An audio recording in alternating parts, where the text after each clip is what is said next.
Dodging gunfire in the backseat of an Uber. Tonight we're hearing about the terror as two passengers rolled up on a gunfight. So I'm here with Teresa Woodard, who spoke to the victims today. So Teresa, let me ask first, how are they doing?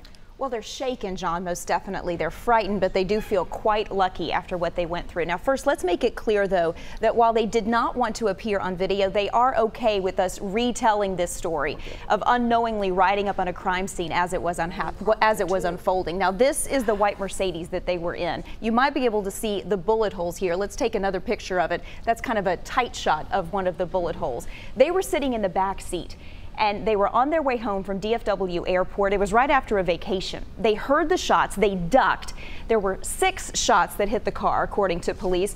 They say police told them they were high velocity bullets from an AR-15 type weapon.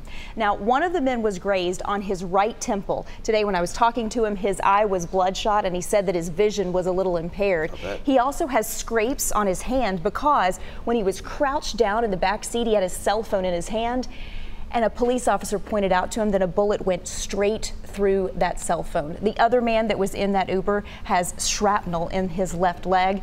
John, neither one of them saw the shooter. They have no idea who that suspect is. You know, and that surprised me because while they may not know the shooters, what do the police know about them? Well, they are on videotape. The convenience store that's right there does have surveillance video of what they say is a white Chevy Malibu, and it was actually circling the convenience store. It was firing shots. They believe that they were actually aiming at another vehicle. Today, police did not release that surveillance video, and they did not give us any additional information about the suspects. All right, thanks a lot, Teresa Woodard, for us tonight.